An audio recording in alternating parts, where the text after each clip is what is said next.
Carney cannot hide anymore. It seems like a weird time for Carney to go on a 9-day trip abroad, but that's exactly what he has done. Come November 4th, we will learn just how deep this trust me bro economics goes. We will learn just how many sacrifices taxpayers will have to make. We should also get some clarity on how the government plans to spend this money. There's some added jeopardy to this budget. The Liberals are in a minority. They only have 169 seats. They will need 3 votes from opposition parties to pass this budget. This is a confidence issue. If the Liberals cannot get one of the opposition parties to support their budget, the government will fall. We will be talking about a very, very early election, just 6 months after the last one. Here's where it gets interesting. Each one of the opposition parties have tabled demands. They set out things that they would need to see before they would consider voting for this budget. Today, I want to go through all those demands with you. Some of them are absolutely absurd, but a few of them are actually reasonable. Honestly, I didn't realize I'd be saying this, but I think the Conservatives might have the most reasonable of the demands on this list. So let's begin with Pierre Poilievre. So we will be calling on Mr. Carney to introduce an affordable budget for an affordable life for Canadians.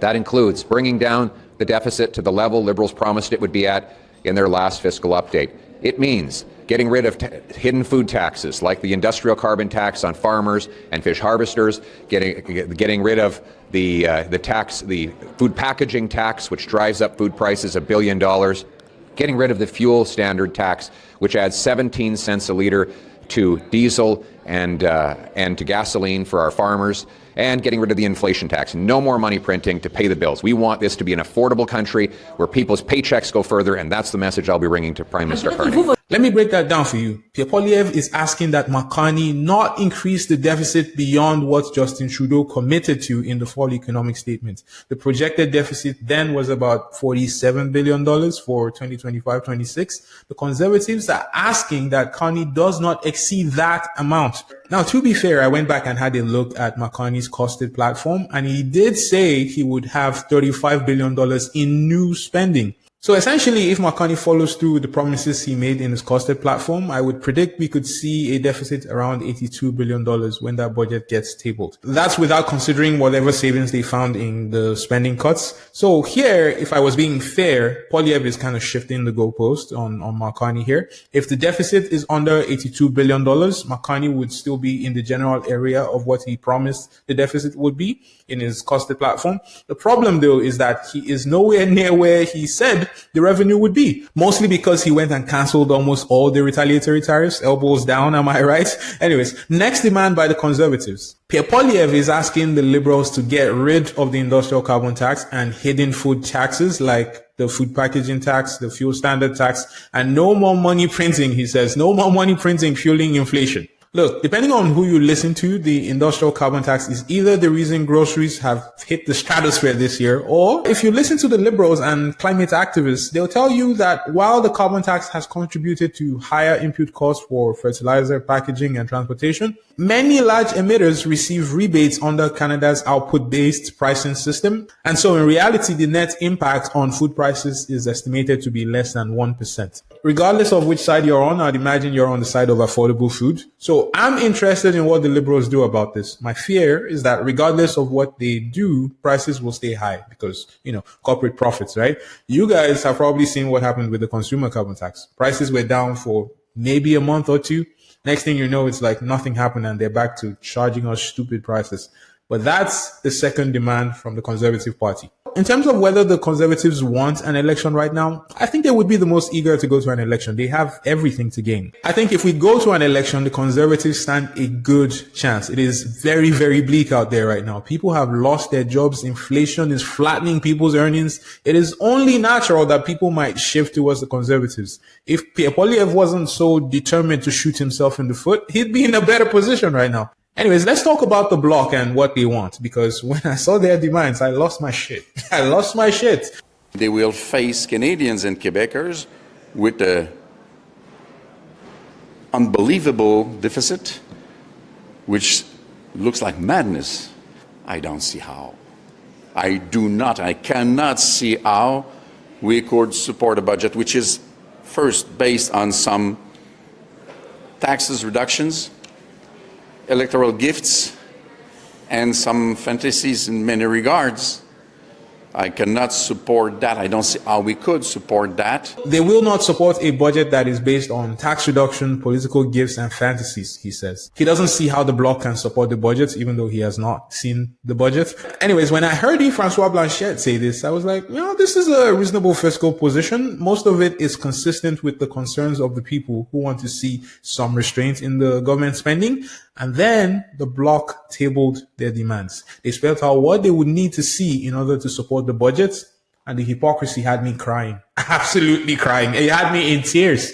The bloc tabled 6 demands they called non-negotiable. Of course, these demands are targeted benefits for Quebec. That is what we've come to expect of the Bloc Québécois. Look, if you guys have watched the channel long enough, you know I don't like the Bloc Québécois very much. I wish the Bloc was not a party.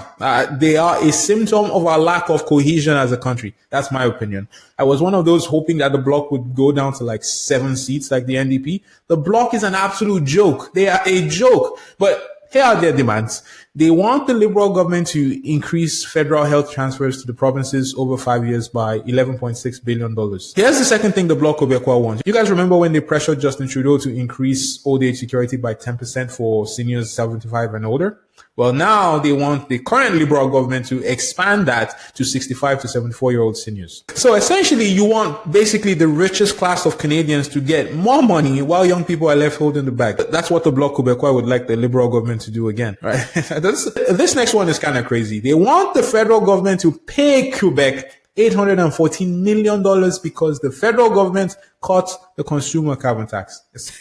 The logic for this is that Quebec uses a cap and trade system, which is provincially administered and linked to California's market. It is separate from the federal carbon tax, right? So they were never paying the consumer carbon tax, right? The consumer carbon tax applied in provinces without their own system.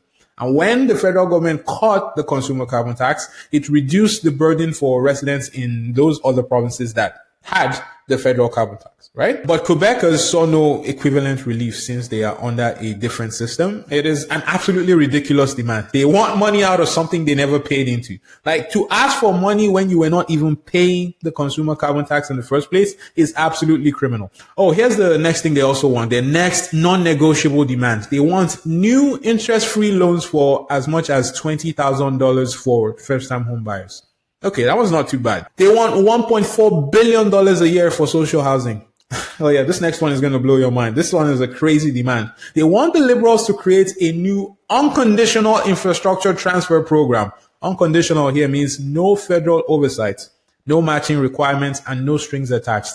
Their rationale for this is that infrastructure is a provincial jurisdiction and Quebec should have full control over how funds are spent. Federal conditions are seen as intrusions into Quebec's autonomy. Look at this. Look at it. So basically they want another equalization payment, essentially, even though Quebec already gets over 50% of equalization payments in this country. What is going on?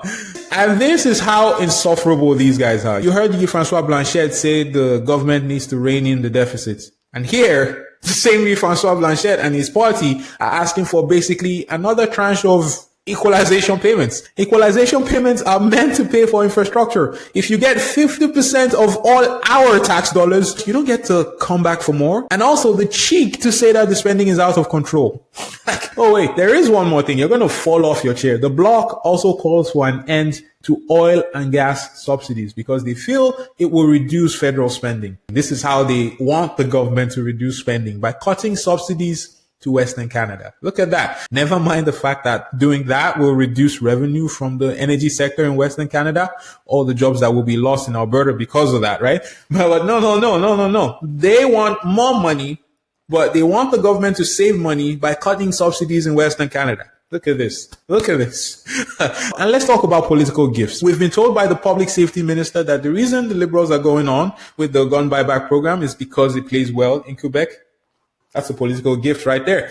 Old age security was something the bloc forced Justin Trudeau to expand in the twilight of his time in office. So don't tell me about political gifts. So here's the fact. The position of the Bloc Québécois and these 6 demands is highly inconsistent with what their leader said needs to happen. Never mind the fact that it is divisive in the sense that they are calling for another part of the country to get defunded. I think Quebec needs to vote these clowns out expeditiously. I don't think the Bloc deserves to be a party anymore. I don't think it should be a party anymore. Anyways, you can probably tell this ticks me off. But do the bloc want an election? I would say possibly. They have a chance to steal more seats from the Liberals in Quebec, especially because the Liberals are not doing so good right now. Anyways, let's move on to the NDP, the leaderless NDP. Just to be clear, I don't think the NDP wants an election. They could end up with even less seats than they have now. They are in the middle of reorienting the party a little bit. I would say the NDP is having a bit of an identity crisis. They are flat broke. And as I said earlier, they have no leader.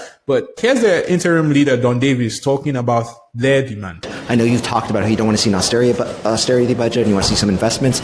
Are you going to lay out a list of some concrete measures this government has to take to win your support?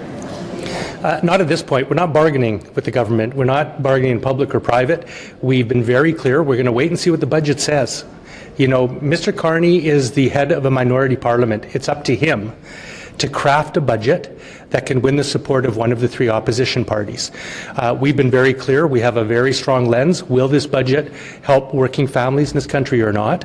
We have been very clear we will not support an austerity budget. We believe now is the time for investing in Canadian communities, Canadian businesses, Canadian workers, and Canadian infrastructure.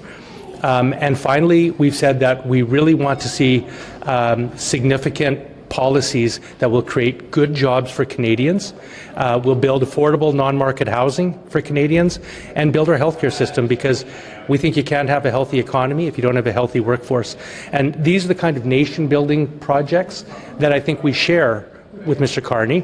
But we're going to be waiting and seeing what that budget actually says, and we'll pass judgment at that time. Look, with a budget that will probably show an $82 billion deficit, maybe slightly less, I cannot call that an austerity budget with a straight face. No, it's just too funny.